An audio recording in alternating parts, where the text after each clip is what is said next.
আমি শুধু বলছি 72 সাল থেকে গত 54 বছরে সকল রাজনৈতিক দলের হাত রক্তাক্ত। একজন আরেকজনকে খুন করেছেন এবং এক খুন করার থেকে আবার প্রতিহিংসা থেকে আবার খুনের মামলা হয়েছে, খুনের মামলা থেকে আবার হয়েছে, সবার আগে হয়েছে 71-এর বড় খুন। সেই বড় খুনে যে এই দলটি জড়িত, সেই দলটি এখন খুব সাড়ম্বরে কথাবার্তা বলে। তারা যে একটি গণহত্যা এবং দেশের জন্মের বিরোধিতা করেছিল, সেই প্রস্তুতি করবার মতো আজকে কেউ নাই। আপনি আওয়ামী লীগের হত্যা নিয়ে কথা বলছেন, আপনি জামাতে ইসলামীর হত্যা নিয়ে কেন কথা বলবেন না? এবং আওয়ামী লীগকে আপনি নিষিদ্ধ করছেন, সেটা নিয়ে প্রধান উপদেষ্টা যথেষ্ট সড়ম্বরে বলছেন আওয়ামী লীগ নিষিদ্ধ। কেন জামাতে ইসলামী তাহলে কোন যুক্তিতে তারা সহি হয়ে যায়? এরা যে 30 লক্ষ মানুষের শহীদ হবার ব্যাপারের সঙ্গে তারা জড়িত, আর আওয়ামী লীগ জড়িত 2000 এর সাথে জড়িত।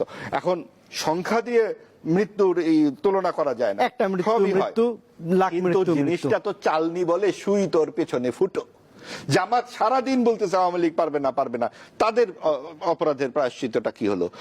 আপনার শত্রু সম্পত্তির কি হলো? পাকিস্তানের সাথে এত মহরম আমরা দেখছি, সারাদিন দেখছি ভারত বিদ্বেষী নানান রকম কথাবার্তা। আমরা ভারত প্রীতির কথা বলছি না, ভারতের কথায় উঠবো বসবো বলছি না। মুক্তিযুদ্ধ নিয়ে নানান প্রশ্ন করা হচ্ছে, বলা হচ্ছে সংবিধানও নাকি ভারত লিখে দিয়েছে। সংবিধান যদি ভারতই লিখে দিবে তাহলে ভারত তো অঙ্গরাজ্যই বানিয়ে নিত। এবং ভারত কি করলো না করলো সেই দায়িত্ব মুক্তিযোদ্ধাদের উপরে দিলে চলবে না। মুক্তিযুদ্ধ কোনোভাবেই আওয়ামী লীগ বা শেখ হাসিনার দলীয় ব্যক্তিগত বা পৈতৃক সম্পত্তি নয়। এটা একটি জাতির আত্মপরিচয়, বাংলাদেশের হৃৎপিণ্ড, আত্মা। সেই আত্মা আমাদেরকে পার্থক্য করছে পাকিস্তানের সঙ্গে। আমাদের রাষ্ট্রের দৃষ্টিভঙ্গি কি? সেই দৃষ্টিভঙ্গি আমরা পেয়েছি 23 বছরে পাকিস্তানের বিরুদ্ধে যুদ্ধ এবং সংগ্রাম ও 9 মাসের রক্তক্ষয়ী যুদ্ধের মাধ্যমে। এই যে বাংলাদেশের দর্শন, যেটাকে আমরা বাংলাদেশ পন্থী রাজনীতি বলছি, সেই রাজনীতির মাটির উপর দাঁড়িয়ে যাতে সবাই আমরা এক টেবিলে বসে কথা বলতে পারি, ওই সমাজটি আমরা চাই। আমরা কেন প্রশ্ন করছি না রাজনৈতিক দলগুলোকে আপনার ম্যানিফেস্টো কি? আপনি নির্বাচিত হলে কি করবেন? আপনি যে ইসলামিক রাজনীতি করেন, আপনি যে শরিয়া ভিত্তিক আইন চাইলেন সারা জীবন, এখন যদি আপনি নির্বাচিত হন, জামায়াতে ইসলামী এবং 8 দল ইসলামিক দল যদি নির্বাচিত হয়, তাহলে কি দেশের শাসনতন্ত্র ইসলামিক হয়ে যাবে? শরিয়া আইন হয়ে যাবে? মেয়েদেরকে তো 5 ঘন্টা কাজের কথা বলা হচ্ছে, নারীদেরকে বলা হচ্ছে যে নারীরা ঘরেই সুন্দরী, নারীরা ঘরের রানী, তাদেরকে বাড়িতে টাকা পাঠিয়ে দেবেন। জামায়াতের আমির মিস্টার উনি আছেন শফিক সাহেব বলেছেন এই কথা। এই টাকা তিনি কোথায় পাবেন? সৌদি আরব থেকে আনবেন? তার মানে ভারত থেকে আমরা মধ্যপ্রাচ্যের দিকে চোখ ফেরাবো? কাজে এই সমস্ত কথাবার্তা আমাদেরকে শঙ্কা যুক্ত করে। এখন বলা হবে না বিএনপি অনেক জনপ্রিয় দল, পারবে না জামাত। তাহলে মানে কি বিএনপিকে এককভাবে আমরা এত বড় করে তুলছি যে তার সাথে কেউ দাঁড়াতে পারবে না? সমাজে যদি এরকম ভারসাম্যহীনতা তৈরি হয়, তার দায় কিন্তু আসবে এখন যারা আজকে রাজনীতি নিয়ন্ত্রণ করছে তার, অর্থাৎ সরকার বলেছেন। আজকে যখন আপনার বিরোধিতা করা হচ্ছে যারা ক্ষমতাবান তাদের, তখন বলা হচ্ছে আপনি স্বৈরাচারীর দোসর, আপনি আওয়ামী দোসর। তার মানে কি একই তো সেই দৃষ্টিভঙ্গি। অর্থাৎ আপনি কোনো কর্তৃত্ববাদের বিরুদ্ধে কথা বলতে পারবেন না, কথা বললে আপনি কোনো একটা দোষর হবেন, সেটা এই আমলে ওই আমলেও।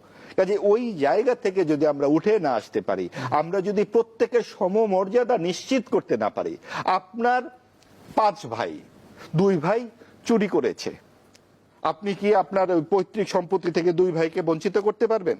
পারবেন না। তার জন্য শাস্তির ব্যবস্থা আছে। আওয়ামী লীগের যেই সমস্ত নেতা কর্মীরা পান্ডামির সঙ্গে যুক্ত, খুনের সঙ্গে জড়িত, তাদের আপনি শাস্তির ব্যবস্থা করেন, কিন্তু আপনি নির্বাচনে কেন আওয়ামী লীগকে, কোন যুক্তিতে আপনি নির্বাহী আদেশে আওয়ামী লীগকে বাদ দিচ্ছেন? এটা কি করে হয়? এবং সেইটা নিয়ে কোনো কথাও বলছেন না আপনি সিদ্ধান্তই নিয়ে ফেলছেন। সিদ্ধান্ত নিলেন কারা? 30টি রাজনৈতিক দল। সেই 30টি রাজনৈতিক দলকে বাংলাদেশের 100 ভাগ মানুষ, 92 ভাগ 80 ভাগ, ওখানে 7-8টি দলের বেশি কোনো দলের নামই তো আমরা জানি না, তার দ্বিতীয় বা তৃতীয় পর্যায়ের নেতার নামও আমরা জানি না। তারা কি বাংলাদেশের ভবিষ্যৎ ঠিক করে ফেলবেন? তারা বাংলাদেশের রাষ্ট্রের স্তম্ভগুলো বাদ দিয়ে দিবেন? তারা মুক্তিযুদ্ধ থেকে যেই অর্জিত আমাদের চেতনা, যে আমাদের যে দৃষ্টিভঙ্গি, তারা বদলে ফেলবেন এই কয়েকজন মানুষ বসে? 24-এ যে আন্দোলন হয়েছিল, কোনোবার কি একটিবার কোথাও উচ্চারিত হয়েছিল আমরা মুক্তিযুদ্ধের এই সমস্ত আদর্শ বাদ দিয়ে দেব, মুক্তিযুদ্ধের ভাস্কর্য ভেঙে ফেলবো, মাজার ভেঙে ফেলবো, এগুলা বলা হয়েছিল? কেন এই সমস্ত মুক্তিযুদ্ধের ভাস্কর্য ভাঙা হলো? ধানমন্ডির 32 নম্বর নিয়ে ভাই বললেন যে কেউ কথা বলছে না। কথা বলার রাস্তা কি রেখেছে সরকার? যখন ভাঙচুর হলো, বুলডোজার কি পকেটে করে নিয়ে আসা যায়? আস্ত বুলডোজার এনে 2 দিন ধরে বাড়িটি ভাঙা হলো। এই বাড়িটি কোনো ব্যক্তিগত সম্পত্তি, এটা ইতিহাসের অংশ। একটা দেশের ইতিহাস 2 বছরের হয় না, 5 বছরের হয় না। একটা পরিবারের ইতিহাসই তো হয় 150-200 বছরের, বাপ দাদা পরদাদা। আর একটি দেশের ইতিহাস, এর এর এর যে শতাব্দী পরম্পরায় আমাদের যে সংগ্রামের ইতিহাস, মুক্তিযুদ্ধের যে আতুর ঘর, আমাদের যে কৃষ্টি সভ্যতা, সেই সমস্ত কিছু আমাদের ভেঙে ফেলতে হবে। আমাদের এখানে সঙ্গীতের শিক্ষক বাদ দিতে হবে। কেন? আমরা কি উল্টো দিকে হাঁটবো? আমাদের শিশুরা গান গাইবে না? যারা এই সমস্ত নিয়ম কানুন করছে, তাদের সন্তানেরা কিন্তু বিদেশে সুশিক্ষায় শিক্ষিত হচ্ছে।